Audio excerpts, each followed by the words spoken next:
نمتى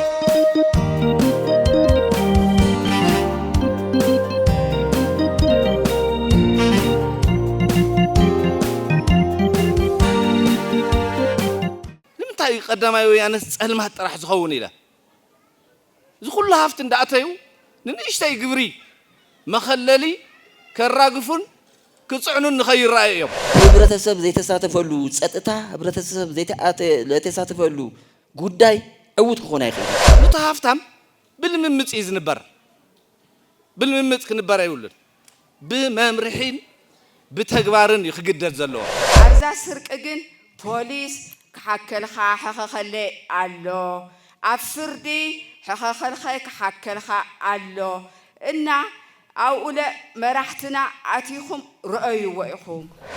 سجم زلوا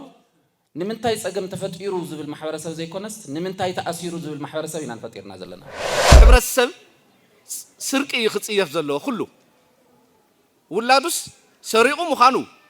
ترجعيسو نا بوليس كيدس تو أبو إننا حويو كفتح زقاية. وده يكفر دلوا تزيلنا صباح تقللا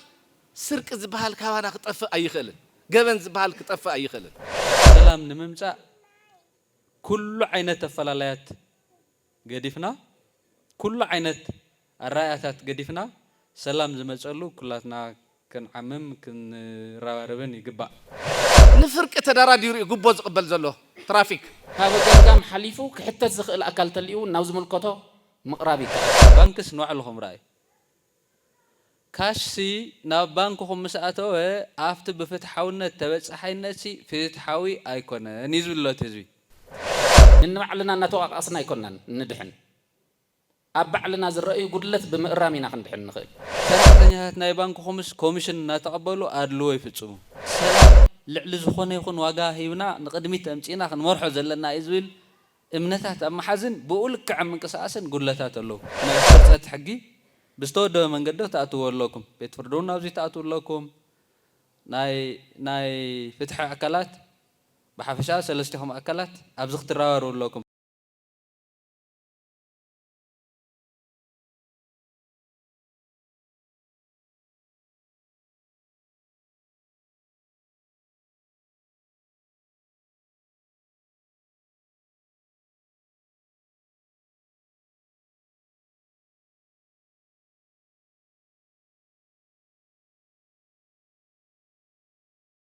ناي سلام ጸጥታ ህዝብ መድረኽ ኣብ ጽባሕ ዕውት ዝኾነ ህዝባዊ መንግስትና ምምላስ ስለ ዝኾነ ኳዕ ደስ በለኩም ኳዕ ደሓን መጻኹም ክብል ፈቱ ከም ትግራይ ሕዝ ዘለናሉ ምዕራፍ ኣዝዩ ወሳናይ ኣብ ዝበሃል ለውጢ ክነምፀሉ ንኽእል ኩነታት ህዝባዊ መንግስትና ናብ ስሩዕ ቦትኡ ተመሊሱ መኸተና ሓይልና ዝተማልአ ሰላምን ድሕነትናን ክነረጋግጽ ኣብ ንሰርሐሉ እዋን ኣብ ዝበረኸ መድረኽ ኣለና ከም ተጋሩ ህልውናና ድሕነትና ክነረጋግጽ ዘላቒ ክንገብር ከም ብሄር ተጋሩ ታሪኽና ባህልና ቋንቋና እምነትና ክብርታትና ሒዝና ክንቕጽል ውሽጣዊ ሓድነትና ቁልፍን መሰረታውን እዩ ከምዚ ኢልና ተኣኪብና ክንመያየጥ ከለና ብዛዕባ ጉዳይና ጸላእትና ከመይ ይሓሩ ፈተውትና ከመይ ይሕጎሱ ሓድነትና ክርኢ ከለዉ ብርሑቕ ጸላእትና ከመይ ይስንብዱ ከመይ ይረዕዱ ፈተውትና ከመይ ፍናን ይስምዑ ከምዚ ኢልና ሓቢርና ብዛዕባ ድሕነትና ጸጥታና ክንመክር ከለና ጸረ ሰላም ሓይልታት ከመይ ይረዕዱ ከመይ ይፈርሑ ካብ ዓይን ሓፋሽ ክርሕቁ ስለ ዘይኽእሉ ኩሉ ግዜ ናብ ፍትሒ ናብ ሕጊ ክቐርቡ ስለ ዝኽእሉ ተሓቢኦም ክነብሩ ስለ ዘይኽእሉ ራዕዲ ፍርሒ ምሽቁራር ይኣትዮም በአንጻሩ ፈተውትናን ደለይቲ ብሄራዊ ሓድነትናን ድማ ፍናን ይስምዖም ይኾርዑ ዝያዳ ናብ ዝበልሐ ዓወታት ይጓዓዙ ሞነ ሕዚ መድረክኩም ኣብ ትሕቲ ህዝባዊ መንግስትና ንመኸተና ዝብል ቴማ ሰላምናን ድሕነትናን ጸጥታናን ውሑስ ብምግባር መኸተና ዓውት ንምግባር ንጓዓዝ ኢልኩም ዘዳለኹምዎ መድረኽ ስለ ዝኾነ ውሽጣዊ ጉዳይና በዓልና ንፈትሖ ውሽጣዊ ዓቕምታትና ተጠቒምና ፀረ ሰላም ሓይልታት መልክዕና ትሕዞ ፍትሕና ንግስ ፀጥታና በዓልና ውሕስ ንገብር ዝብል ትሕዝቶ ስለ ዘለዎ ዝመድረኽ እዚ ብውነ ብትኹረት ክትትል ክትገብርሉ ሰላምናን ድሕነትናን ብውሽጣዊ ዓቕምና ክረጋገፅ እዚ ድማ ናይ ኩሉ ግዜ ተመክሮና ስለ ዝኾነ ናይ ዝተወደበ ሓፋሽ ምንቅስቓስ ስራሕቲ ብምጥንኻር ውሽጣዊ ሰላምና ውሽጣዊ ድሕነትና በዓልና ነረጋግፀሉ በዓልና ውሕስ ንገብረሉ ካብዚ ተበጊስና ብዙሓት ስራሕቲ ንዓመሉ ናይ መራኸቢ መድረኽ ስለ ዝኾነ ሕዚ እውን ደጊመ ነዚ መድረኽ እዚ ዓብዪ ክብሪ ኣለኒ ብትኹረት ክትከታተልዎ ከተሓሳስብ ይደሊ ካልእ ኣብዚ ሕዚ ኩነታት ፀላእትና ንዘሎ ውሽጣዊ ኩነታትና ተበሊፆም ሓድነትና ንምዝራግ ሰላምና ውሕስ ንከይኸውን ሰላምና ንምርባሽ ንምህዋኽ ሰፊሕ ምንቅስቓስ ይገብሩ ኣለዉ እዮም እዚኦም ካብ ኩሉ ከባቢታት ካብ ሕድሕድ ገዛ መንደር ማሕበረሰብ ዝስወሩ ኣይኮኑ ተሓቢኦምስ ዝሕቡ ኣይኮኑ ነዚኦም እናቃላዕና ስርዓትን ሕግን እናስፈና ተሓታትነት እናረጋገፅና ሰላምናን ድሕነትናን ውሕስ ክንገብር ኢና ተጠናኺርኩም ክትቕፅልዎ ዝመድረኽ እዚ ብዕሊ ክኸፍት ከኽብር ይደሊ ይቐኒየለ ቅድሚ ጆኖሳይዳዊ ወራር ትግራይ ከመይ ነይራ ደርጓዕ ዘይበሃለሉ ብስነ ስርዓት ህዝብን መንግስትን ተዋዲዱ ዝኸደሉ ኩነታት ነይሩ ብድሕሪኡ ግን ያው ወዲቁና ላብ ሽግር ወዲቕና ካብኡቲ ዘሎ ጉዳይ እንታይ እዩ ትክክል እዩ ገበናት ሕዚ እውን ከምትና መጀመርያ ይኹን እምበር ሕዚ እውን ገበናት ይፍፀም ኣለዉ እንታይ እዩ ዘፈፅሞ ዘሎ ከምቲ ዝበልክዎ እዩ ስርዓትን ሕግን ዝመርሕ ኣካል ተዘይሃልዩ ልባዕሉ ኣብ ሸንፈላል ዝነበረ ክሳዕ ዝኾነ ብሕግን ብስርዓትን ጠርኒፍካ ክትኸይድ ኣይከኣልን ብኡ መሰረት እውን ያው ወዲናት ገበን ፈፀምቲ ከም ድሌቶም ክዕንድሩ ኮይኑ ብምዃኑ እዩ እቲ ሽግር እውን እናተኻየደ መፅዩ ስለዚ ብዋናነት ያው እቶም ናይ ፀጥታ ኣካላት ኣነ ምስቲ ዘሎ ፀገማት ምስቲ ዘሎም ተደራቢ ሽግራት እሱ ተቋቂሞም ለይትን ቀትርን ይጓየዩ ለይትን ቀትርን ይሰርሑ ከም ዘለው ርእዩ እዩ ማሕበረሰብ ፎረም እውን ብዘሎ ኣቕሚ ከባቢያቱ እውን ወዲቡ ምንቅስቓስ ይገብር እዩ ግን ሕዚ እውን ዘዕግብ ነገር ኣይኮነን እንታይ ማለት እዩ ህብረተሰብ ዘይተሳተፈሉ ፀጥታ ህብረተሰብ ዘይተሳተፈሉ ጉዳይ ዕውት ክኾን ኣይኽእል እዩ ሕዚ እውን ኩሉ እቲ ህብረተሰብ ሽግር ኣሎ ምክንያቱም ዝፀጥታ ኣካል ኣብ ምድጋፍ ላዕልን ታሕቲ ምባል እኒኦ ዝቆፀሮ ዋርድያ ገንዘብ ኣዋፀሉ ተባሂሉ ገንዘብ የብለይን ኣይዋፅን ዝብል ኣካል ኣሎ ብኣካል ተሳቲፍካ ሓሉ ከባቢያ ክበሃል ከሎ ከምዘይምልከቶ ሸለወጋላ ዝብል ሰብ እውን ከም ዘሎ ክፍለጥ ኣለዎ ስለዚ ህብረተሰብና ሕዚ እውን መሊኡ ላብዚ ፀጥታ ኩነታት ኣትዩ እቲ ፀጥታ እቲ ህልውና ናተይ እዩ ኢሉ ኣብ ሓጋዝ ኣይኣምንኳን ሽግር ስለ ዘሎ ኣብዚ ነገር ዘሎ ኩነታት ክቅረብ ክኽእል ኣሎ ፀጥታ ኣካል ሚሊሻ ፖሊስ ጥራሕ ጎዩ ለብጦ ነገር የለይ ኩላትና ኣብቲ ህብረተሰብ ዘሎ ሽግር ፈጣሪ መን ምዃኑ ካበይ መፅኡ እንታይ ዝብል ይፍለጥ እዩ ለዚ ኣሕሊፍካ ኣማሃብ ፍርሒ እኒኦ ስግኣት እኒኦ ሓደ ዘዝግኦ ኩነታት እውን እንታይ እዩ እንተኢልና እርግፅ ገበነኛ ኢልካ ኣትሒዝካ ጠቂምካ ምስ እተኸዮ ተመሊስካ ብወሓሴ ብዘይምልከት ገይድ እናወፀ ተመሊሱ ልቲ ከምኡ ዝበረ ኣካል ጥቃዕ ስለ ዝፍፅመሉ እዚኣ ብምስጋእ እውን ህብረተሰብ ሸለል ዝብለሉ ኩነታት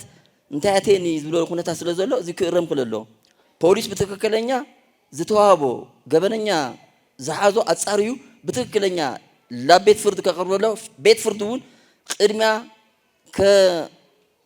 ክሪኦ ዝግብኦ ኣፃሪኻ ሕጋዊ ብዝኾነ መንገዲ ርኢኻ ኣብ ምውሳንን ገበነኛ ክደርቕ እንተኮይኑ ክውሰነሉ እናተገበአ ተመሊስካ ምስዳድ እዚ በዓሉ ናይ ፍትሒ ጉድለታት ስለ ዘሎ እዚ ክስተኻኸል ኣለዎ ዝብል ነገር ኣለኒ ስለዚ የቐኒየለይ እርምጃ ተዝውሰድ ለሰረቀ ልቀተለ ላተሰደደ ስለልኾነ ላፈርሕና ኢና እሞ ተሓጊ ትርትበል ንቦሊስ ለንሓግዞም ቦሊስ ጥራሕ ይኾነ ልሕሉ ቦሊስ ኣብ መስሪያ ቤት ኮይኑ ይሕሉ እሞ ኣንሕና ከዓ ጠቅምና ክንወስድ ከለና ዋላ ብስውሩ ንወስዶ እሞ ጥብቂ ዝኾነ እርምጃ ተትውሰድ ፅቡቕ ነይሩ ኣለዚ ኣብ ወርሒ ንወፅእ ደኣ ኮናይ ዋይ ሰሪቕና እንታይ ወርሒ ደኣ ኮናይ ንወፅእ ስለልብሉ ድሓርታይ መፂኒ ኣታ ንቐጥቅጦም ዘምለይዋዊ ቀጥቂጥና ቅጥቅጥ ነብሎ መውዚን በይ ኣብ ሕግማ ምንም የለይ ትርጉም የብሉ እናበለ ሰብ ስለልፈርሕ ለሎ ኣብታ ሕጊ ሓደ ጥብቕ ዝበለ ይኹነለይ ካልኣይ ከዓ ኣብዛ ባንኪ ንግዲ ትበሃል ኣነ እኳ ተመስገን የወሰድኩ ካብ 10,000 2,000 ሂብካ እዩ እኒኦ ግልፂ ገንዘብ ልውሃብ ይበሃሎ ንሳ ከዓ ሃምሃረፃ ስለ ትሕሰብ ንሳ ከዓ ጥብቂ ተተሓዙልና እታ ጉዳይ ንፖሊስ ወይ ከዓ ንፀጥታ ኣካላት ጥራሕ ዝግደፍ ጉዳይ ኣይኮነና ኣብዚ ብጥብቂ ክረአ ዝግብኦ መዳርግቲ ኣካላት ጥራሕ ዘይኮነስ ናይ ፀጥታ ሰዋና በተለይ ቤት ፍርዲ ኣብ ቤት ፍርዲ ኣነ ከም ዝሪኦ ዓንቶ ካብቲ ሪፖርት እውን ዝተዓዘብክዎ ኢድ ብኢድ ስሳይ ሓደ ዝብል ሰሚዕና ኢድ ብኢድ ኣብ 10 ወርሒ ካብዚ ብላዕሊ ከም ዘጋጥም እዩ ኣብ ቤት ፍርዲ መብዛሕትኡ ብውሕስና ዝስደድ እኒኦ ስለዚ ኣብ ፍርዲ ኣብ 48 ሰዓት ፍርዲ ተለይልካ ኣብ ምሃብ ክፍተት ከም ዘሎ ኣነ ለለኒ ግንዛቤ ካብኡ ኣብ ስርቂ ኣብ ምንጠላ ገለ ዝበሃሉ ኣብ ደንቢ ኣብቲ ዘይ ሕጋዊ ስራሕ ይኹን ኣብቲ ሕጋዊ ነጋዳይ ይኹን ኣብቲ ዘይ ሕጋዊ ነጋዳይ መንገዲ እቲ ናይ እግረኛ መንገዲ ይዕፀ እዩ ብተኸታታሊ እውን እዚ ንጉምጉሞ ኢና ግን ኣነ ክሳዕ ኸዚ ማለት እዩ ለውጢ ኣይረኣኹን ኣብቲ መንገዲ ምዕፃይ ለውጢ ኣይረኣኹን ስለዚ ሕዚ እውን ከም ክፍለ ከተማ ደንቢ ስርሑ ይሰርሕሎ ድዩ ኢልካ እናተኸታተልካ ናብ ስራሕ ከኣትዋ ምግባር ክፍተት ከም ዘሎ እየ ተረድየ ካብኡ ክፍለ ከተማ ቀዳማይ ወያነ ብ6 ክፍለ ከተማታት ትዋሰን እያ እወ ትኽክል ኣብ ክፍለ ከተማ ቀዳማይ ወያነ ኣብ መብዛሕትኡ ባጃጅ ከም ተኸልኸላ እየ ዝፈልጥና ኣብተን መዋሰንታት ግን ሕዚ እውን ብባጃጅ ዝተፈላለዩ ወንጀል ይፍፀም እዩ ትራፊክ ቤት ፅሕፈት ኣብዘን መዋሰንታት ብደንቢ ጠቢቑ ይሰርሕሎ ድዩ ልብል ሕተነኒ ካብኡ ስሪት ከዚ ፎረም ክቋቋም ተሎ እቲ ማሕበረሰብ ስሪት ከውፅእ ተሎስ ነቲ ቤት ፍርዲ ሓጋዛ እዩ ኩሉ ላብ ቤት ፍርዲ ልጓዓዝ ዝነበረ በቲ ስሪት መሰረት ዝእለዩ ብዕርቂ ዝእለዩ ኣብ በብቀጠናኡ ስሪት ወሳኒ ኢና እቲ ስሪት እውን ሓጊዝካ ምኻድ እንታይ ኢና ንመስል ዝብልኒ ካብኡ ቤት ምኽሪ ሕጋዊ መንግስቲ ተመሊሱ እኒኦ ቤት ምኽሪ ናብ ስርሑ ተመሊሱ እኒኦ ሕግታት ወፂኦም ሓደሽቲ ንክፍለ ከተማና ዝምጥን ሕግታት ወፂኦም እንደገና እንትን ካብኡ ሚድያታት ግንዛቤ ኣብ ምሃብ ቅድሚ ሕዚ ፖሊስና ሕብረተሰብ ዝበሃል ፕሮግራም ነይሩ ሕዚ እውን ሚድያታት ኣብዚ ኣበርቲዕኽን ማሕበረሰብ ግንዛቤ ኣብ ምሃብ ከልቲ ስራሕ ይብል የቐኒየለይ ንሕና ዋና ንፀጥታ ፀገም ኮይና ዘሎ ሓደ እቲ ናይ ደንቢ ስራሕቲ እዩ እቲ ደንቢ ከመይ ኢና ንግምግሞ ምክንያቱም ጣብያ ሰላም ጠቕላላ እቲ ናይ ዕዳጋ ኩነታት ንሪኦ ዘለና ኩሎም ፅርግያ ይሰርሕ ዘሎ ግን ደንቢ ኣለና ይበሃል ግን እቲ ደንቢ ግን ስርሑ ይሰርሕን ካልኣይ ድማ ታክሲ ንሕና ዘይነመሓድረን ታክሲታት ኣለዋ ጠቕላላ ናይ ከተማ መቐለ ታክሲ ኣብ ጣብያ ሰላም እየን ዘለዋ ዘን ኣብ ጣብያ ሰላም ዘለዋ ታክሲ እውን አንደኛ እቲ ናይ ፀጥታና ስግኣት ኮይነን ዘለዋ ንሳተን እየን ስለዚ ኣብ ዘሎ ኩነታት እውን ከመይ እዩ ዝመሓደር ምክንያቱም ቀደም ንባዕልና መናእሰይ እውን ወዲብና ስራሕ ዕድል ፈጢርና ናስራሕ ነርና እዚ ግን ካሊእ ንሕና ዘይንፈልጦ ማሕበር እዩ ዘለዉ እስቲ ማሕበር እውን ቅርሺ ጥራሕ ይዝቕበል እምበር ኣብኡ ዝፍጠር ዘሎ ፀገማት ምንም ነገር ኣይከላኸልን እቲ ሕብረተሰብ እውን ብጣዕሚ ይፅገም ኣሎ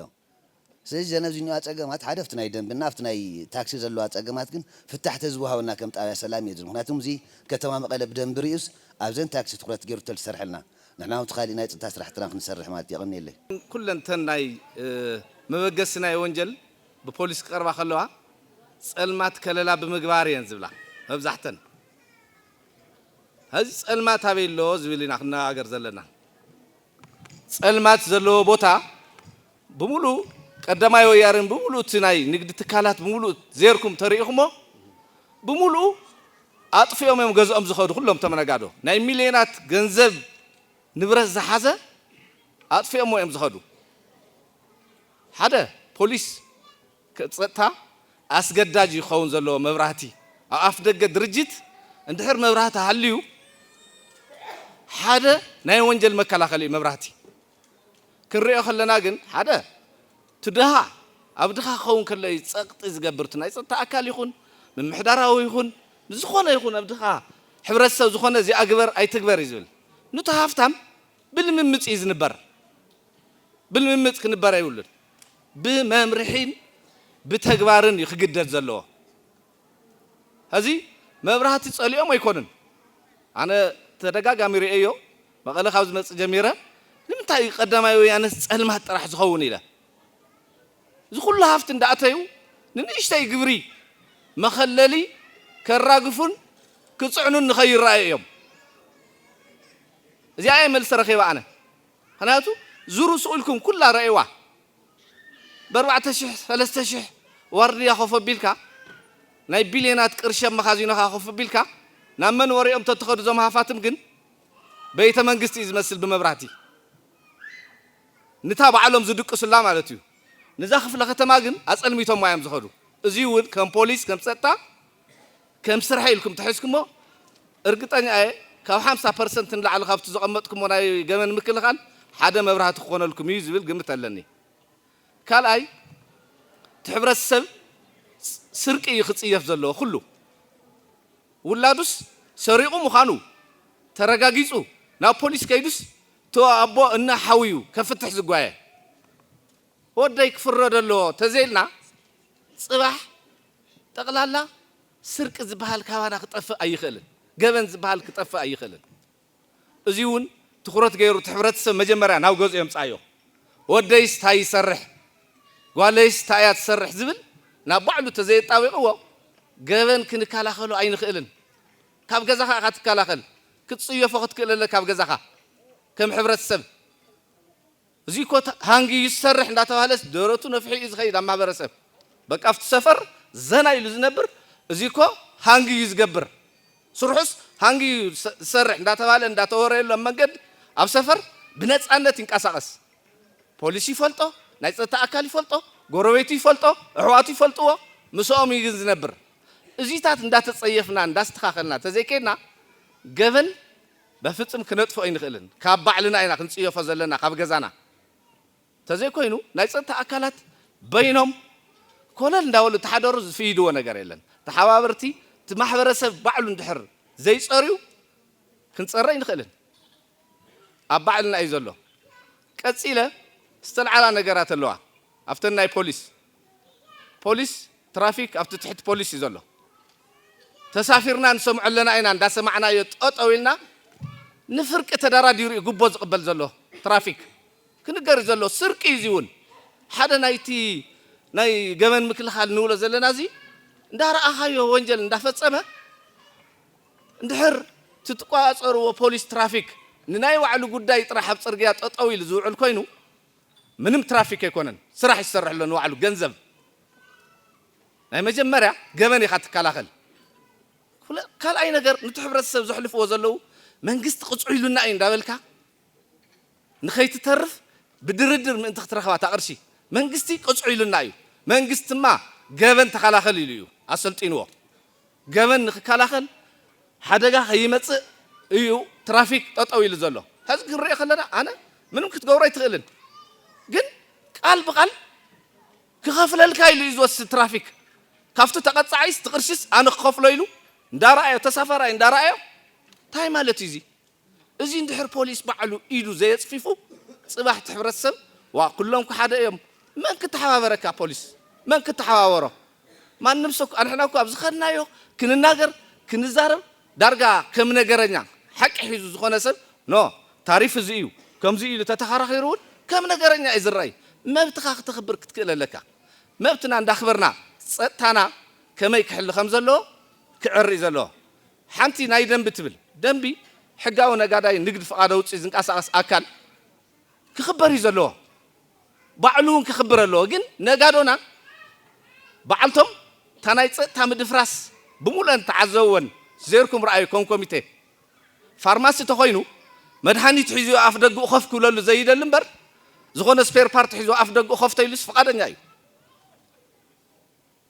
መድሓኒት ሒዙ ኣፍታ ጎድኑ ኮፍተ ዝብል ግን ተሰለ ይኽብል ነይሩ ከምዚኦም ዓይነት ብሙሉኦም ዘርኩም ተትርእዎም ነጋዶና ጽሩያት ኣይኮኑ ጽሩያት ነጋዶ ኣይብልናን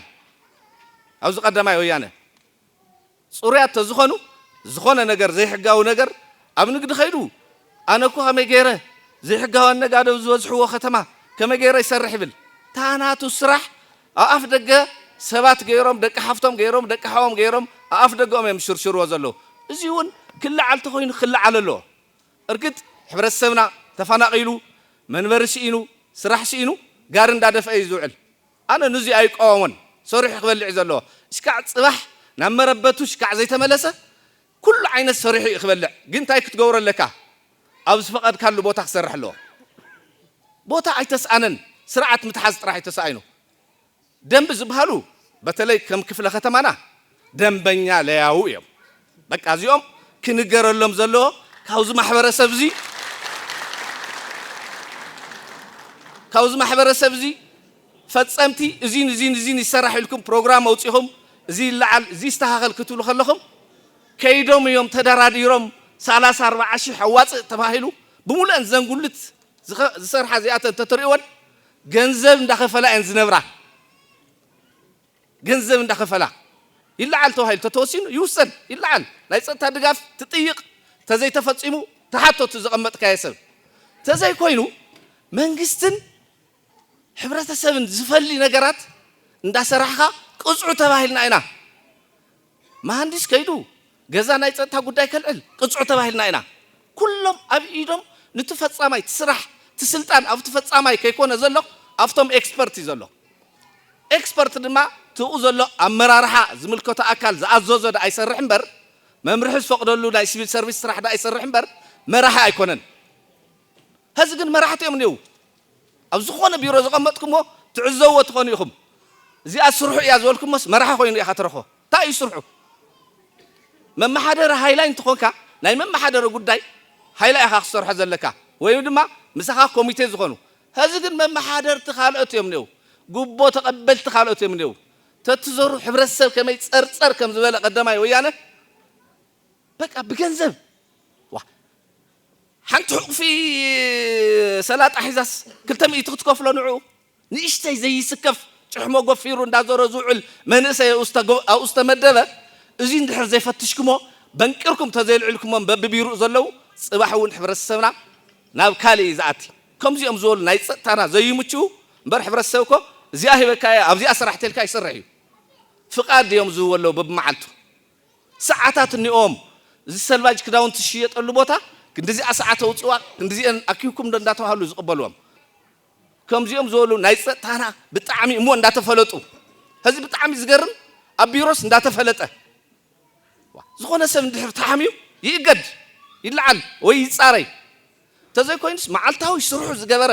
ናይ ደንቢ ጉዳይ እዚታት እንዳገበረ ዝነብር በፍጽም ንፀጥታናን ምስ ሕብረተሰብን መንግስትን ዝፈላለ ነገራት እዚኦም እኮ መንግስቲ ዝገብሮ እኮ ይዝበሃል ንሱ በሊዕዎ ንዝሓድር ካብ ድኻታት መንጢሉስ ንሱ ይዝበሃል ዘሎ መንግስትና ናብ መረበቱ ስለልተመለሰ ኣንሕና ሕጊ ኸዚ ኣንሕና እጅና ጓንቲ ኮይና ምስ መንግስትና ንሰርሕ ኢና መንግስትና ጠፊእና እዩ ህዝቢ ትግራይ ልቡ ጠፊእዎ ነበረ ግን ህዝቢ ትግራይ እውን ጅግና እዩ ቅድሚ ዘኽቲ መንግስቲ ለይነበሮ በዓሉ ብባዕሉ ላተመሓዳደረ ነይሩ እዩ ግን ኣብዛ ስርቂ ግን ፖሊስ ክሓከልካ ሕኸኸለ ኣሎ ኣብ ፍርዲ ሕኸኸልኸ ክሓከልካ ኣሎ እና ኣብኡለ መራሕትና ኣቲኹም ረአይዎ ኢኹም እምበ ብጣዕሚ ኣስቸጋሪ እዩ ህዝቢ እኮ እጅ ከፈንጂ ሌባ ኢሉ ተሓዘ ብድሕር ናጉኡ እዩ ልስደድ ህንዲዚ ቅርሸም ፅሞ ክሰደልካ ተባሂሉ 2 መዓልቲ 3 መዓልቲ ውዒሉ ይልቀቕ ህዝቢ ለ ይፈርሕ እዩ ግን ኸዚ ግን ቅድሚ ዘኽትኮ ሌባ ባንዳ ሰብ ኣጋሊፁ ኣለው እኮ ኣራጢጦም ይነብር ለው ተቃሊስኩም ሞታ የምፃኹም ኣጋዲልክን ሞታ የምፃኽን ላተባሃልና እሳቶም ግን ቦሊፆምና ሰብ ጥቕማ ጥቕሚ እሶም እዮም ኮይኖም ኒኡ ሃም ኣለ ኸዝለ ከይትድገም ሓደራ ብመሬት ሓደራ ይውለኹ የቐኒየለ ምስ ባንኪ ግልጋሎት ተታሒዙ ብዙሕ ምጭብርባራት ይካየድ ኣሎ تكنولوجي خعب خلو وانجلنيا ون مست تكنولوجي نتراغا يخيد قال اوانات قدم بوليس توانجلنيا لافتي نايسرك تكنيك قدمو ياتي ديحيرون دغنا مكلا خدي ان ممصا كافتوم استفطرو تشغرات بوليس ون تماهيرو انفت نادانه يخيد يخل بوانا نتزتايو كلنا معلتاو نورونا مسنقدي زتتحازي أب كبابينا نايكاش حسرات النيو جنزب يلن وزي بمنتاي تفتيرو كم نقد بانكي تبيع خوينا كوقع خلوخانا ناي جنزب بسحي أب سمين إثيوبيا أمغالة ديستريكت شرا ديستريكت بوزح ناي كرشي أكومليشن ويكعا بوزح قرشي خمزلو بسيستم نقطاترون النفولتون حقيقي وكواداس جلهم فوفات حفاتم لو هارس از حسو لكع خم تقدم هذه قاتي مزنورة قرشي بقرشي زتعدى قلا كلل أو عالمنا ترى زي فلت زي شجرو محكمي بيتسب كله خلو كابستل أخلو 10 تشح 6 تشح إن هذا مكراجي زي حليفو يو وذي نخمط اللهم تسفى زجورو قرش زعشقون قرشي زخزنون جلا سهفتي هلو وذيوم حويرنا إنا خنك على سوم زقبنا كم بانكي لو ذي كباب تأجد جنزبيك يلن بس يستمي في اللاتيو عندهم كابز جرمكم نجر بزح جزء في ساريخون أيسوزو كمركاتهم ماكينات عينن كما تأخلوا على ما غلقهم كاوزي ترانسفير لحلفولهم ترانسفير حليفهم مالس نقادو تقراي برقيق بسوفتيري لحلفلهم بر اتقباريخون اتمنق سرحتنيا كرشي زخفولهم هاردو كوبي اوزي ترفلهم مالتي من الوقت بحقي لخلو نمكوت صارو يخبد قال رويات نقرات كن رأى خلنا قن نوزي حويرنا اينا خنقالو سوزلنا كم درجت قن وزين خيف التر بوزح سعر نقبر زتوصنو نقادو لبانك خطولنا خلو فتحو كفف الكهلي زتاتقام خي تشجرو النارنا اتنزمت انا نكفافلينا سويل كا بانك ناتمرت زحدر قرشي لي كواخم يمت لاواخم يوهب وزي اندرستاندينغ ناي غلغله كفتاتاتون سلازلو كل تخراتو تتقامات كبانك لمنشي غير كموسات سحتاتلو كالي افت موبايل بانكينج انترنت بانكينج اتقامات انترنت كو بزح نمحبرسب زصلي كونه افتا موبايل جن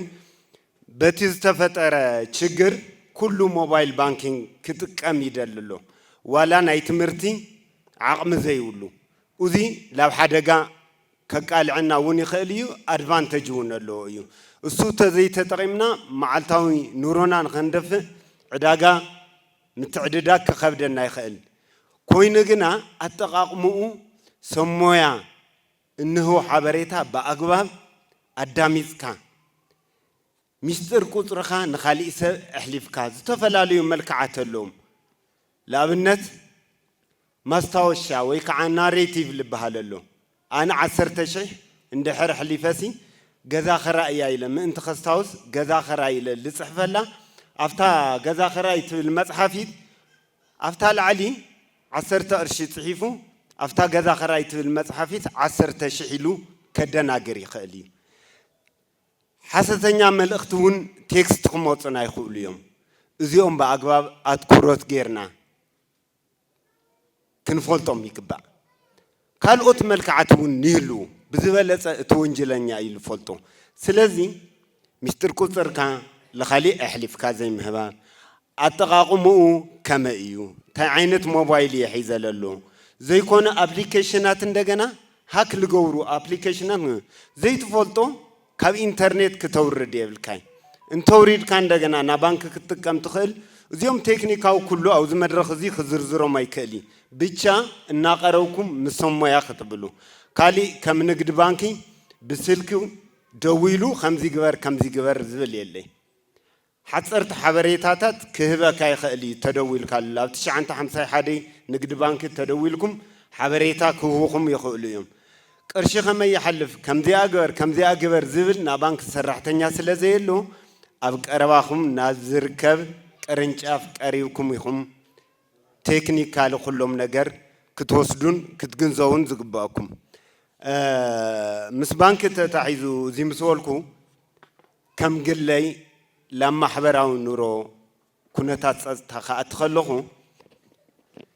قدمي وحج من قدو حجو الولد خمسرو خلو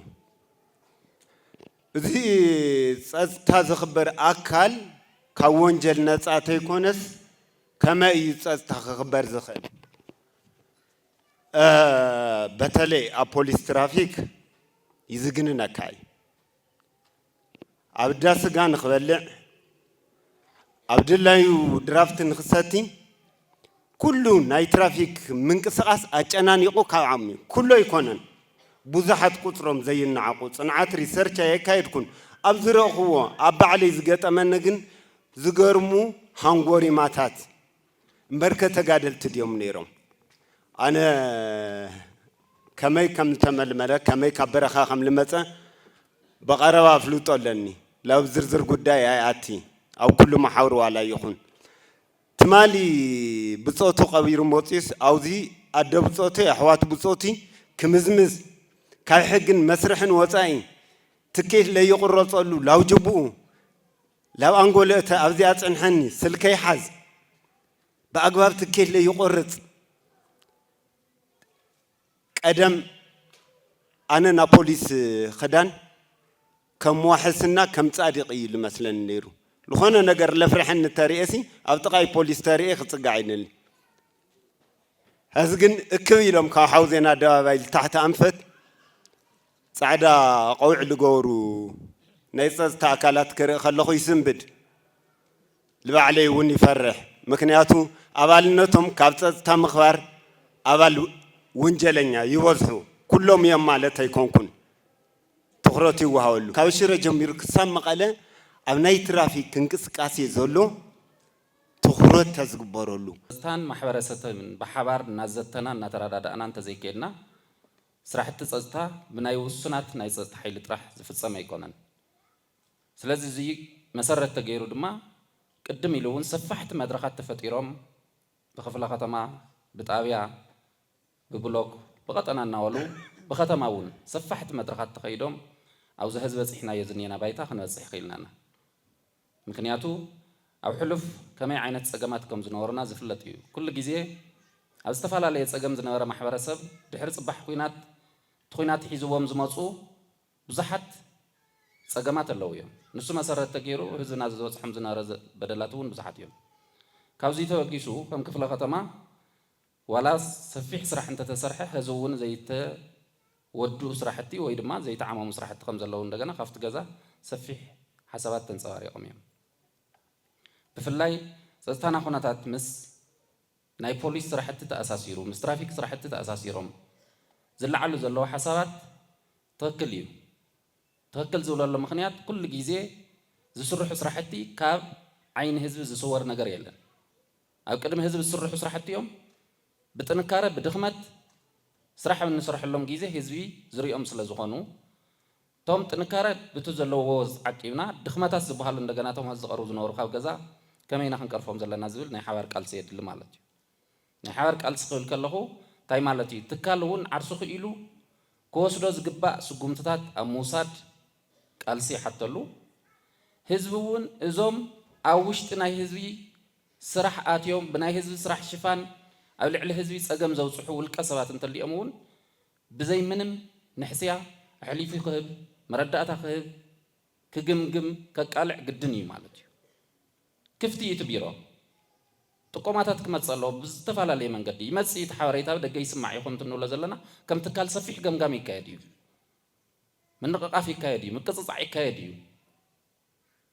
بركت زوالو نزخة مازيك متونا يخولون زبها الأكلاتون سكعل علكا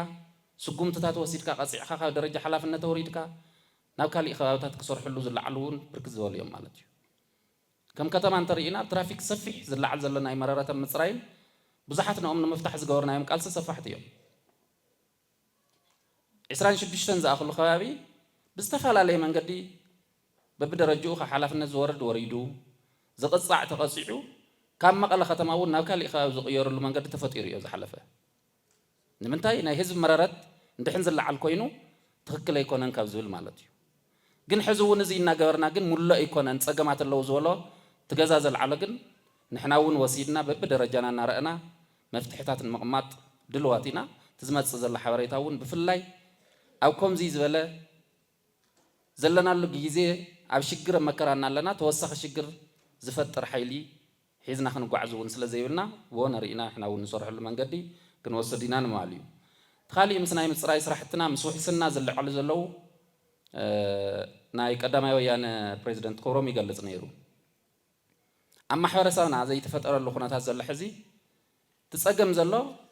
ንምንታይ ፀገም ተፈጢሩ ዝብል ማሕበረሰብ ዘይኮነስ ንምንታይ ተኣሲሩ ዝብል ማሕበረሰብ ኢና ንፈጢርና ዘለና ዝኾነ ሰብ ክትሓዝ ከሎ ብዙሓት ሰባት ናብ ፖሊስ ጣብያ ይመፁ ንምንታይ ተኣሲሩ ብዋሕስ እንደልቀቁልና ክወፅእ እንደገበሩልና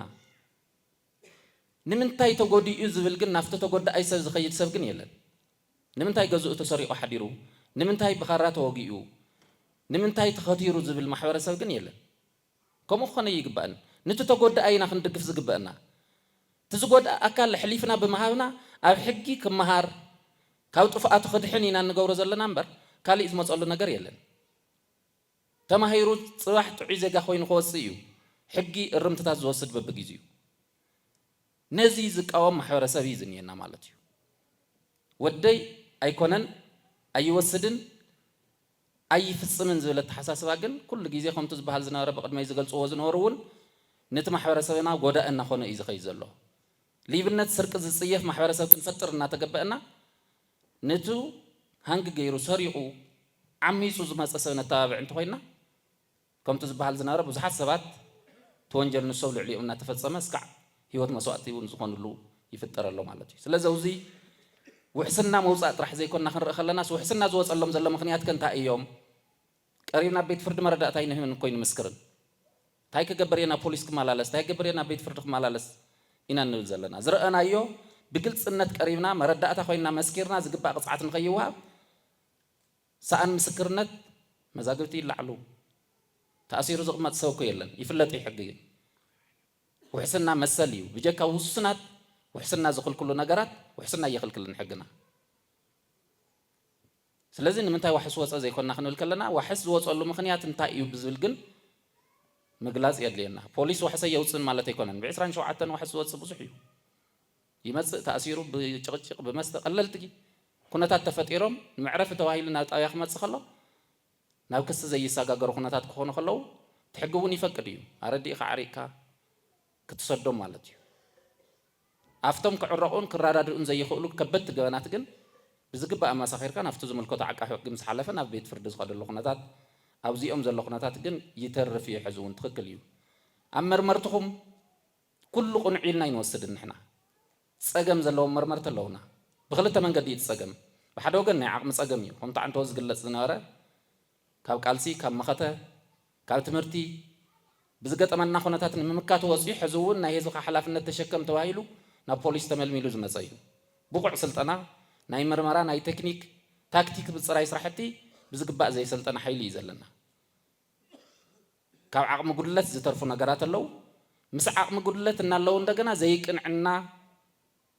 ስራሕቲ ዝሰርሑ ኣካላት ድማ ኣለዉ ውሱናት ነዚኦም በብደረጅኡ እናኸድና እናገምገምና እናስተኻኸልና እናኸድና ኢና ዘለና ኣብ ክድሊ እንንቀሳቐሰሎም ስራሕቲ ግን ጉድለታት ስለ ዘለዉ ከም ክፍለ ከተማ እውን እቲ ቀሪቡ ዘሎ ብክፍለ ከተማ ነበርቲ ወሲድካ ፈቲሽካ መፅራይ የድሊ ከም ከተማ እውን ሓላፍነት ወሲድና ነዚ ንምምዕረራይ ንኸዶም ስራሕቲ ኣለዉ እዮም ብዋናነት ግን ኣነ ሎማዓንቲ ዝቐረቡ ሓሳባት መምሃርትን ቀፃሊ ካብቲ ዝኒአና ፀገም ዘውፅኡ መብዛሕቶም ዝተገለፁ ፅቡቃት እዮም ካሊእ ምርር ኢሎም ዝቐረቡ ሓሳባት ኣለዉ ከውታ እውን ዓንተዎ መእረምታታት ዝሃበሎም ብዋናነት ንንባዕልና እናተዋቃስና ኣይኮንናን ንድሕን ኣብ ባዕልና ዝረአዩ ጉድለት ብምእራም ኢና ክንድሕን ንኽእል ምክንያቱ መንግስቲ ኣይሰምዕን መንግስቲ የለን እንተኢልና ትማሊ ዝመረፅናዮ መንግስቲ ክምለሰሎ ኢልና እናተኸራኸርናስ ሎማዓንቲ ሳልሳይ መዓልቲ ከምዚ ዝበለ ሓሳብ ክለዓል የብሉን ኢልካ መድረኽ ምቕራብ ኣነ ክእረም እውን ስለ ዘለዎ እዩ ንምንታይ ከምኡ ይኸውን ንውልቀ ሰብ ክለዓል ይኽእል እዩ ኣድማሳዊ ብዝኾነ መንግስቲ ግን ክለዓል ኣይኽእልን በዚ ምእራም እውን የድልየና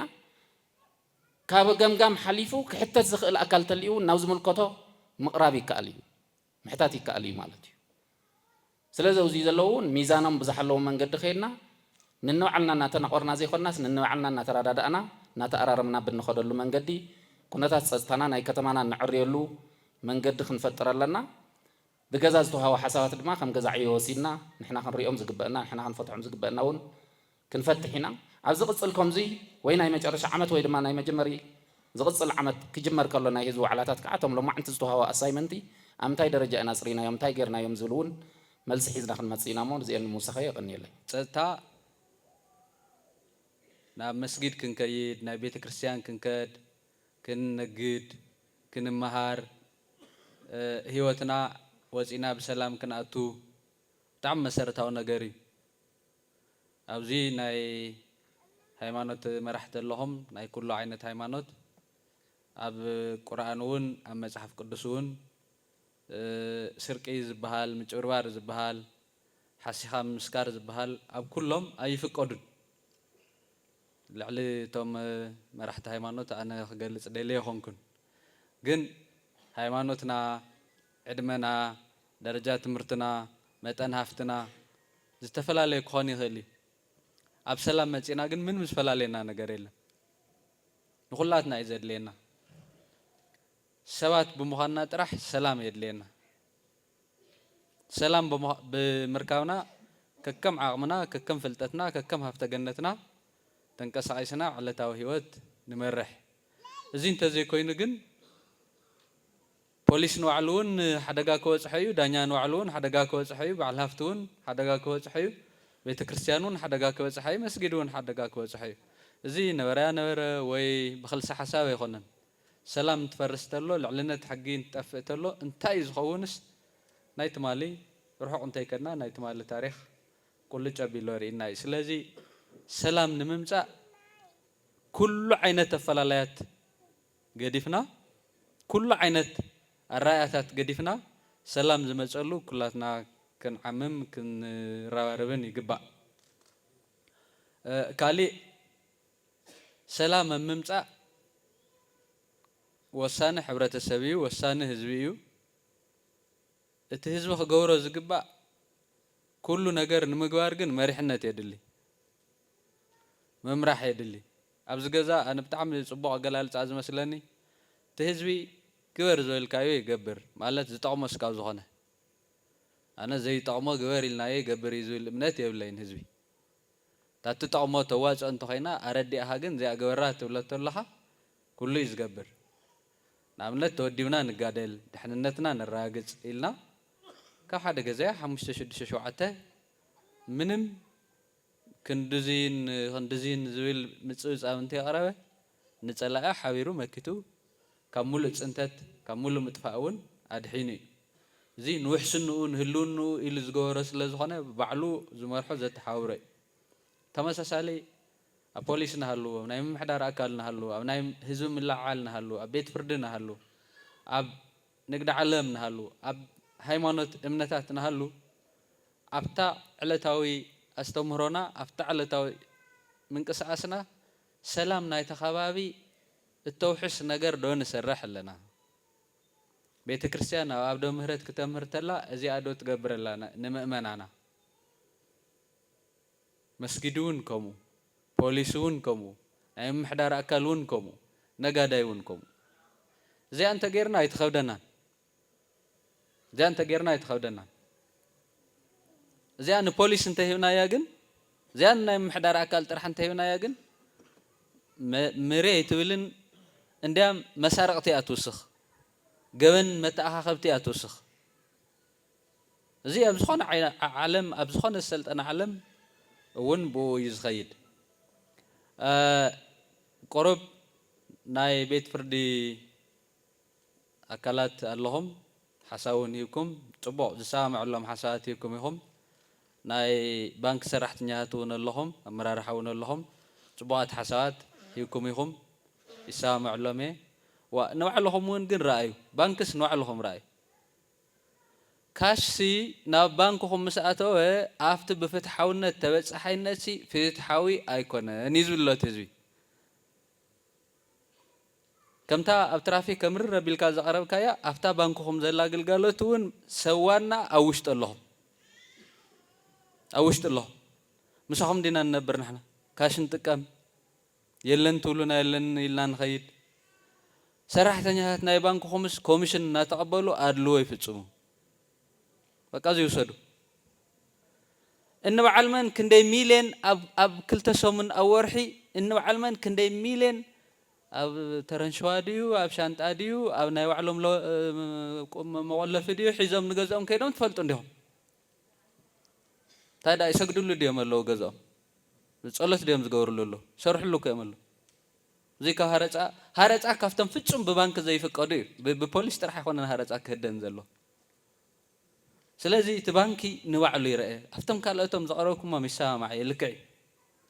ኮሚሽን እናተቐበለ ጉቦ እናተቐበለ ኣብ ካሽ ኣብ ፍትሓውነት ምብፃሕ ኣለኩም ረኣይዎ እዚ እቲ ሕብረተሰብ ዘልዕል ዘሎ እምበር ካሽ ሕዚ ኣብ መቐለ ሓቲዮም ክክትትኖ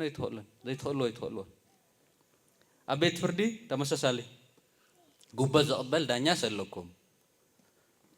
ኣብዚ ናይ መድረኽ ናይ ሕብረተሰብ ዘረጋገፅናይ ሓደ ገምገም እዚ ካብ ረጅስተራሩ ጀሚሩ ፋይል ለምኽፋት ፋይል ለምቕባል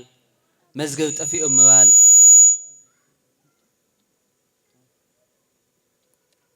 እቲ ሞያዊ ነፃነት እቲ ህዝቢ እውን ይደልዮ እዩ ኣብኡ ሕቶ የብሉ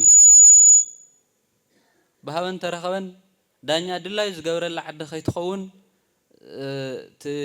ንሞያ ንሕልንኡን ንህዝብን ንሕገ መንግስትን ዝብል ኣነ ይደልዮ እዩ ኣብቶም ኩሎም መድረኻት ዝተሳተፈ ህዝብን እዚታት ኣይኮነን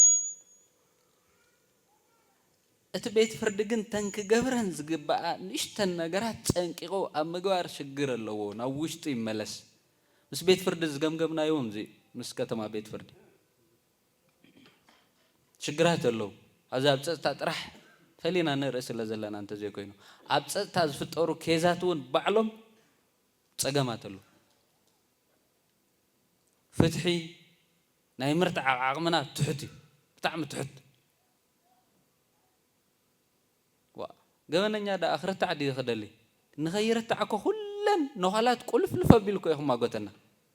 ኮማንደሩ እውን ይቐርብ ነይሩ ናይቲ ዝተኣሰረ ቤተሰብ ዳ ዝገበረ ገይሩ ከውፅእ እወ በቃ ስጋ እዩ ከምኡ እዩ ዝገብር ኩሉ በባዕሉ እንትወፅሕ እንተላ መራሒ ትብሎ ግዛዕ ትብሎስ ኣብኣንት በፅሕ ተሎ ሮሞቕሞቕ ይብል እዩ እቲ ናይ ምርታዕ ዓቕምና ሓፍ ክብል ክኽእል ኣለዎ ብሞያ ብስነ ምግባር ብናይ ህዝቢ ውግንና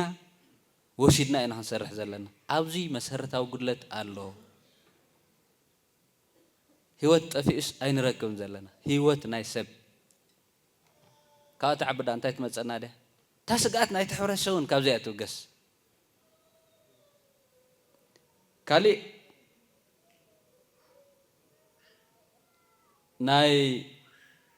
ትራፊክ ናይ ፖሊስ መብዛሕትኡ እቲ ኮማንደር ዝበሎ ይሰማዕ እያ ነው ቶም ሽፈራት ደቂ መቐለ እዮም ተጋሩ እዮም ቶም ትራፊክ ደቂ መቐለ እዮም ተጋሩ እዮም ቶም ሽፈራት ንማሕበረሰብ ግልጋሎት ይህቡ እቶም ትራፊክ ፖሊስ ይኹን እቶም ፖሊስ እውን ንማሕበረሰብ ግልጋሎት ይህቡ ኩሎም ንናይ ህዝቢ ግልጋሎት እዮም ዝህቡ ኣብዚ ናይ ህዝቢ ግልጋሎት ዘራኸቦም ናይ ጥቕሚ ጎንፂ ኣሎ ብግልፂ ዝረአ ኣነ ምቕፃዕ ይቀፅዓ ባህላይ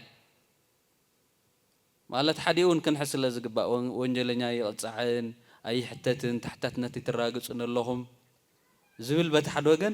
ሓደ ወገን ከዓ ቅፅዓታት እንትመፁ ተለዉ ከዓ እውይ ተቐፂዕና ጥራሕ ዓይነት ክልቲኡ ስለ ዘይሳነ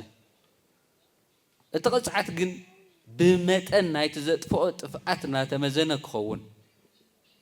ነቲ ሓደ ገዲፍካ ነቲ ሓደ ከይኸውን ነቲ ሓደ ኣብቲ ሓደ ኣንጎሎ ትረኽቦ ነቲ ሓደ ግን ኣብ ቅድሚ ህዝቢ ለብሊብካ ትገድፎ ከይኸውን ከምታት ምልክታት ኣለዎ እዮም توموزي نتاوتات زخونو كافت هزوي كافت عين هزوي زحباء نجار سلازيله نسون موساد تعمي تكميزو الأمنات علني أفت بوليتيكا ومريحنات ببدأ رجع زلون نتناي تا مدب تخرت أما هب زقولو نجارات اللو ناي بوليتيكا مرحتي يخونو كنتيبا يخون تا محاور يخون ناي حفاش محاورات يخونا سلام لعل زخونه يخون واجا هيونا نقدمي تمشينا خن مرحو زلنا إزويل إمنتات أما حزن بقول كعم من كساسن قلتات الله بسرعة حتى نتونا الراجع أبي أما حداريت أبي وسلام غير زي ما رح نتخين أما قلت قالوا ترجم يبلان كيف لقيت أما حدارونكم كات أنا أما حدارونكم لا يلمعت بجلة ما رح نتونكم كتما ما رح نتونكم بزي أمنفس حتى نت الراجع إلنا نوعلنا تنعرفنا جمجمونا كايدنا مدوونا وشينا لنا تهزون بذكر نالو وحزقت إمنا إنه تأجم قليل تأجم ما يكون عندي شيلك بحد جزيت راح تجرح بيلك كله تفتح يخونن جن ستة من دحريلنا هاك عمنا نلعب خمسة يخون ياو نراجع تسوون لنا هنا زمتو لو تتاتون اللويم كالي ناي بوليس ناي فتحي ناي بيت فردي سرحتني هات ناي ما هي شجر الله ناي بيت فردي قدمو عرسون كيلوم فاينانسوم بعلم زم حضور نوريم ناي بوليسن ناي عقب تحقن جن بعلم يجور وان جن بتنقلي تجيرو كتات فاينانساون من محدارونش بخل الجيرمو أقدم ويان زم حضر عقب حقن بوليسن ما هيو طقمو عبيتو قصعتو مستهزب انتخونه انت عايز قداء كم تكالس منو ما يقدان جن تقتي منا زنورة بوليتيكا وحما تمنا يفتح أكلات نا حدا ما أخل أنت متأيوم نكلا أسر نكلا فتح كجورو اللي يلو كم غيرنا ما أخل متأيوه مودة أنا تم سرحتني هتبديلو بزقات أمزي كم كتما مغلون كم قدما يويانون نتناي بوليس محاور بتعمس اللي زد ليكم كفتات زلاتكم أتوت أواجههم قلبت خلوا لهم هذا حدا وصاتاتون تشوفون لهم زي بتعامهم مسجاني جبا أنا خيركم تقصلوا يجبا نحن هم كتما إتا ختما من محدار زلوا سرحتني هات كله زرافة مسل يركب بهالتينا وسينا نحن أبيت مزاج السرح نختما مقاله زوج كاب زجلجلة ما هي أنت ما تأمن زخفل أنت خاينو أو كتما مقاله زلوا بوليس نهزو كتما مقاله سكاب زجلجلة ما هي أنت ما تأمن تعامز فقدنا نايت ختما أنا مخفل قراتنا زيون ناتعرقناين ناتعوناين كم نخيد مستناي بوليس مرحنات ناي عقب تحقي مرحنات ورنا ترادنا كنفتحو كم نخل مملكة المهابية كالي نقدميت انتهي تجاورنا حش أبزول كتكر حدا نايمن سيوداتات أنا خير كان أبزنا يتستا كأتو مجواري تقول في النجار زيها تحمق زقنا زلت ما نسيب أفتح بقطون كلمة كجنا ممرحيا متحواريا أبزي زيها ناي بوليس ترى حيكونتن بوانانت ناي بوليتيكا مريحنتي نحن خنوس دايلنا وسيدنا لنا تخيل أي حز لنا ملشا بكل مدايم التنهاري حزي تملشانا بعد ما ون مدفع اللوو أكلوا خناتاتون مقص على اللوو هيوتون كابيدنا وافي كتر ملو معلتي نقولوا شرحتني أنا شرح يوعل ليتقع أبتنا هزب قلقالوت حصلنا ولا يحضر سلازي ازي بيستفلي ودادواون متنخار كدليو كالي ناي سحفت وداوتات عقم زفقدو ناي تشكر تغرتي ناي موتور كوني خليو ناي مخاين كوني خليو ببخاويهم بتغبارون يحجز اللويم ازيون انا خيرنا كنكيد افت حدا خاوي زخونه غبنت فصمتلو قلطيفنا كنبصح مانتات او امن سيلو او انا لمعت ججله دقنشتيلو خمتا ناي قدم كمتا قدم ورار زنبرا الصوت أنا خيرك مخاديو تخالي بسمويا كوسد زقبو تناي سرصت حقي بستود من قدو تأتوا لكم بيت فردونا وزي تأتوا لكم ناي فتح أكلات بحفشة سلستهم أكلات أبزخ تراور لكم أفتناي هزم كام العالم مدرحات مفتعر حاورنا نشرح يزخون مالدي بوليس أكاب حقي ቤት ፍርዲ ሓንቲ ትገብረኩም ኣላ ሓደ ሕጊ ንሓደ ሕብረተሰብ ድሕንነቱን ህልውናኡን ዘይረጋገፅ እንተኮይኑ ናይቲ ሕጊ ሃላውነት ትርጉም የብሉን ኣብ ናይ ባዕልኹም ሳይነስ እውን ኣሎ ገለገሊ ሶሞያ እታ ምርመራ በታ ሕጊ ትፈቕዳ ቀደም ሰዓብ ከይተዛብዐት እንተኸይዳትለይ ታውፅኢት ባዕላ ትፈልጥ ይብል ፕሮሲጀራሊ ትኽክል እንተኮይነስ ውፅኢታ እውን ቅብልቲ ክትኮነላ እያ ኢሉ ይኣምን ሰብ ሞይቱ ኣብቲ ናይ ምርመራ ኸይዲ ብሕጊ ብፕሮሲጀር ምንም እንከን ዘይብሉ ኸይድኩም ተቐታሊ እንተዘይተረኺቡ እሞ እንታይ ውሕስና ማሕበረሰብ መረጋጊፅና ምንም ኣነ ዝኣምን ተሓደ እዩ ክኾኑ እውን ኣለዎ ኢለ ዝካትዕሉ ብሞያኹም እውን ድግፍ ዝኾነ እቲ ውፅኢቱ ንድሕንነት ሕብረተሰብ ዘርክዕን ዘዕግብን ንቅድሚት እውን ሕሉ ዝገብር ንስካብ ዝኾነ እቲ ኸይዲ ካብቲ ውፅኢት ክዓቢ የብሉን ዝብል እየ ዝኣምን ክልቲኦም ሳይነስ እዮም ክልቲኦም ናይ ሕጊ ሳይነስ እዮም ግን ከመይ ዝበለ ውፅኢት ናይ ሕብረተሰብ ድሕንነት ዘይረጋግፀለይ ከመይ ዝበለ ኸይዲ ብውፅኢት ኣንጻር ክትዕቅኖ እንተለኹ ግን ቁርብ ከካትዕ ይኽእል እዩ ግን ሕዝን ብዘለናዮ ጭቡጥ ነገር ሞያኹም እውን እዩ ቴክኒካል እውን ካብ ንላዕሊ ዕሪኹም ፈቲሕኩም ክትርድዎ ትኽእሉ ኢኹም እቲ ውፅኢት ንናይ ሕብረተሰብ ህልውናን ድሕንነትን ምርግጋእን ትርጉም ዘይብሉ እንተኮይኑ ድላዩ ኤ ፕላስን እንተሃለዎ ትርጉም ዘለዎ ይመስለኒ መወዳእታ ዝተመረፀ መንግስትና ኢልኩም ኣለኹም ብጣዕሚ ፅቡቕ ዝተገዝአ ሓሳብ ዝተገዝአ ኣጀንዳ እዩ ኢላ ይኣምን ኣነ እውን ትኽክል እዩ እውን እቲ ዝተመረፀ መንግስቲ ተመሪፁ ጥራሕ ኮፍ ክብል ዘይኮነስ ስለ ዝመረፅኩሞ ክትሓትዎ እውን ኢኹም ዜን ትልመፅዲእካ ማየጥካና ኣበይ ፈፂምካየን ኣብዚኣ ዘሎ መሓዳሪ ኣብዚኣ ኣብ ቅሸት ኣብዚኣ ኣብ ጣብያ ኣብዚኣ ኣብ ክፍለ ከተማ ኣብዚኣ ኣብ ቤት ፅሕፈት ኢልኩም ቆፂርኩም ዝሃብኩሞ ናይ ስራሕ ብፅሒት ኣምፃየን ክትብልዎ ኢኹም እቲ ሓደ ዝተመረፀ መንግስትና እንብለሉ መንገዲ ሓደ እዚ እዩ እቲ ካልኣይ ሕጋዊ ተሓታትነት ኣሎ ናብ ቤት ምክሪ ቀሪብካ ተሓተ ኢኻ ብናይ ሓፋሽ ውዳባታት ኣቢልካ ተሓተ ኢኻ በብናይ ከባቢ ዘለዉ ዝተፈላለዩ ናይ ሕብረተሰብ ውዳባታት እናቐረበ ናብኡ ክግምገም ክንቀፍ ክትገብረ ኢኻ ስለዚ ሕጋዊ ተሓታትነት እውን ተረጋገፅ ኢኻ ኣብ ዘይበለካ ከዓ ብዲሞክራሲያዊ መንገዲ እከለስ ኣይኮነናን ኢልካ ትቃለሶ ኢኻ ማለት እዩ ዜኔን ህዝባዊ መንግስትና ናብ ቦቱ ይመለስ ተመረፀ መንግስትና ናብ ቦቱ ይመለስ ዝበልና ኣለን ካብኡ ላዕሊ ግን ካሊእ ኣለዎ ከለና ምዕራብ ትግራይ ብትሕቲ ወራሪ እኒ ብሄራዊ ጭቆና ኣብ ምዕራብ ትግራይ ይፍፀም ኣሎ ብቋንቋኦም ከይዳነዩ ብቋንቋኦም ከይዛረቡ ይግበሩሉ ቤት ትምህርቲ ብምሉእ ብኣምሓርኛ እኒ ናይ ማሕበራዊ ቤት ፍርዲ ግልጋሎት በአምሓርኛ ቤት ፍርዲ ኸድካ ትዳነ በአምሓርኛ ብስሩ ሕጋዊ ግዝኣት እዩ ምዕራብ ትግራይ ናይ ትግራይ ዘይኾነስ ምዕራብ ትግራይ ባዕሉ ትግራይ ምዕራብ ትግራይ ባዕሉ እዩ ትግራይ ሕጋዊ መንግስትና ይመለስ እንትንብል ተለና ሓደ ብሕጊ በሰራርሓ ላዕላዊ ግዝኣትና እውን ክምልሰልና እዩ ሕጋዊ ዝተመረፀ መንግስትና ናብ ቦቱ ይመለስ እንትንብል ተለና ብኻልእ መንገዲ ናይ ህዝብና ላዕላውነትን ድሕንነትን ከረጋግፀልና እዩ ሕዚ እውን ስትራቴጂክ ሕርያና ንሰላም ድልዋት ኩሉ ግዜ በርና ክፉት እዩ